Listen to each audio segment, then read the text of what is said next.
교원 그 선거인의 비율은 2순위와 1순위 차이가 별로 없습니다. 물론 제가 조금 많긴 하지만 하지만 그 직원과 학생 선거인의 투표 비율을 보면 거의 뭐 75% 이상 1순위 후보자인 저에게 이렇게 투표를 해주셨는데요. 그러니까 제가 아마도 선거 기간 중에 계속 강조했던 것이 이 교직원들을 위해서 복지를 또 향상시키고 또 업무도 좀 효율화하고 이게 좀 워라밸을 실현할 수 있는 직장을 만들겠습니다. 이런 약속을 드렸었는데 그런 것들이 아마 직원 선거인에게 굉장히 유효했다고 보고요. 학생들을 위해서도 제가 줄기차게 이제 학생을 위한 공약들을 좀 제일 먼저 이제 공개를 했고 또 지속적으로 이렇게 강조를 한 것이 아마 학생들 마음도 움직인 것 같습니다. 그러니까 결과적으로는 이 직원 학생에서 아마 그 표 차이가 좀 났다고 생각이 됩니다. 이게 사실은 뭐 이제 어렸을 때부터의 꿈이기도 하고요. 그러니까 제가 이제 대학에 진학을 해서 사실 회계사가 되는 건 꿈은 아니었는데 이렇게 이제 전공 분야가 경영 이쪽이다 보니까 또 회계사 공부를 하게 됐고, 근데 그 이후에도 대학원을 또 중간에 또 진학을 했고 또 학위를 받았고 기회가 주어져서 2003년에 이제 학교로 오게 됐습니다. 대학 재정이 1조 원 규모가 되면 소위 말해서 지속 가능한 대학을 만들 수 있을 것이다라는 걸 이제 구성원들에게 강조를 하고 싶었습니다. 또 하나는 지금 아시는 것처럼 대학의 재정 규모가 상당히 이제 커지고는 있는데 그 실질적으로 총장이 뭔가 발전 계획에다가 이렇게 쏟아부을 수 있는 자율성이 있는 그 재정, 자율적인 재정의 규모가 굉장히 작습니다. 지금 현재로서 우리 대학에 100억 원 또 채 안 될 거예요. 왜냐하면 기본 경비들을 이제 지출을 해야 되니까 의무 지출 경비라고 하거든요. 그래서 대학 재정이 1조 원 정도 규모가 되면 최소한 500억 정도의 가용 재원을 확보를 할 수가 있습니다. 그래서 제가 이제 그 선언을 한 거고, 물론 쉽지는 않죠. 이게 굉장히 큰 이제 원대한 목표이긴 한데, 그러니까 저는 재정 1조 원을 달성하는 것도 물론 중요하지만 그 안에서 방금 말씀드린 자율적이고 안정적인 재원을 한 500억 원 정도 확보하는 것을 우선 목표로 하고 있습니다.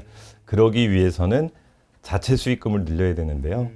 정부에서 돈을 받아오는 거는 사실은 어떤 이제 그 거점 국립대 총장들의 연합 통해서 우리 고등교육 특별 회계를 통한 이제 대학 재정의 지원을 이제 늘려달라 뭐 그런 이제 주장들을 계속 이제 하고 있는데요.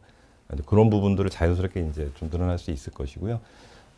앞으로는 아마 이제 글로컬 체계가 되면 대학에서 각 지역에 대한 어떤 그 연구, 발전 방안에 대한 검토를 해서 지자체에 제안을 하는 것이죠. 그 지역을 살리기 위해서 대학과 이러이러한 프로그램을 같이 했으면 좋겠다. 그런 식으로 이제 사업비를 우리가 확보할 수 있는 것이고요.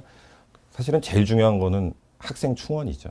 네, 사실 제가 그 선거 과정에서는 재학생 충원에 대해서 이렇게 강조를 많이 하지 못했는데, 왜냐하면 그것이 어떻게 보면 좀 민감한 문제일 수도 있고 또 어떻게 보면 너무 당연한 그런 이슈일 수도 있어서 강조는 안 드렸습니다만, 저는 사실은 뭐 지속 가능한 대학 재정 1조 원 이거에 다 근본에는 학생 충원율이 있습니다.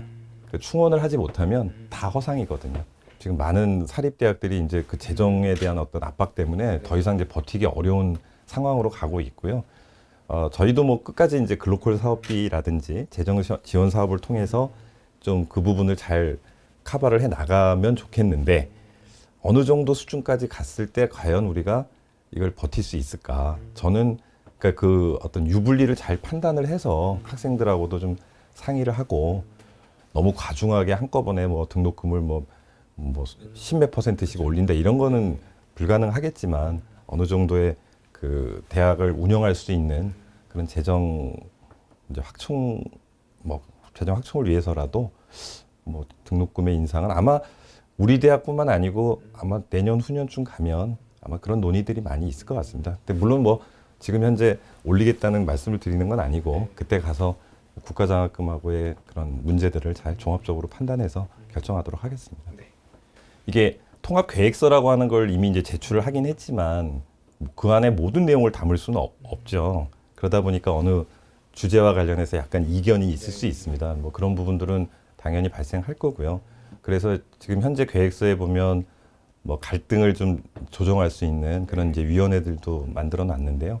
최대한 갈등 조정을 해야 되겠고, 지금 현재 제가 그 강릉 원주대에서 이렇게 일고 있는 그런 반대 의견은 조금 일종의 오해에서 발생한 게 아닌가라고 그렇게 알고 있습니다. 그리고 그거는 우리 강원대학교와의 문제는 아니고, 그 문제는 뭐 강릉 원주대 차기 그 총장님께서 자체적으로 좀 해결하셔야 될 부분이라고 생각합니다. 사실 의대는 굉장히 큰 이슈이죠. 지역 내에서 이제 의대를 지원하고자 하는 학생들이 굉장히 많고, 저희가 항상 그 신입생들이 들어오면 지역을 좀 이제 구분을 하고, 또 그 신입생들이 얼마나 학교에 그러니까 이탈률이 어떻게 되고 학교에서 얼마나 잘 적응하는지를 이제 다 추적을 하게 되는데요. 당연히 강원 지역에 있는 우리 강원 지역 출신 신입생들이 소속감도 더 높고 또 학업 성취도도 굉장히 높은 것으로 나타납니다. 그래서 뭐 그걸 퍼센테이지를 뭐 50%, 뭐 60% 이렇게까지 제가 말씀드릴 수는 없는데, 저희 그 아까도 말씀드린 것처럼 입시를 갖다가 이제 설계를 할 때 우리 지역 학생들이 꼭 강원대학교에 오고 싶을 때 올 수 있도록 하는 그런 전형들을 만들어야 될 거고요. 그 중에 하나가 이제 이렇게 지역 인재 전형의 비율을 좀 이제 상향해 나가는 그런 방향이 꼭 필요할 거라고 생각합니다. 그 쭉 약속드린 공약들을 이제 어떤 그 타임 스케줄별로 좀 쭉 짜가지고 요걸 어느 단계에서 어떤 공약을 하나씩 실천해 나갈 것인지 좀 실행 방안이 되겠죠. 실행 방안을 차근차근 준비하는데 그 시간을 쓰려고 하고요. 잘 준비를 해서 취임하자마자 강릉 원주대하고의 이제 통합 프로세스를 이제 바로 진행을 해야 되거든요.